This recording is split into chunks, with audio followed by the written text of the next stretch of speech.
以后刮风天的时候就别开窗户了。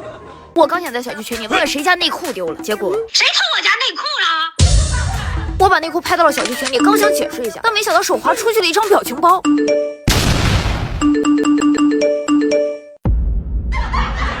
这时我是必须拿大喇叭喊才能证明我的清白了。可我刚出门，变态，这家有个变态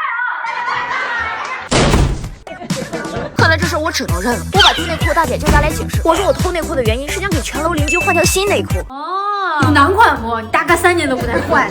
不是，丢内裤的是大哥啊。到了晚上，我跟大姐挨家挨户去送内裤，准备醒来迎接邻居们的泼天夸赞。可第二天一早，大姐拉着行李箱让我赶紧和她跑路。啊！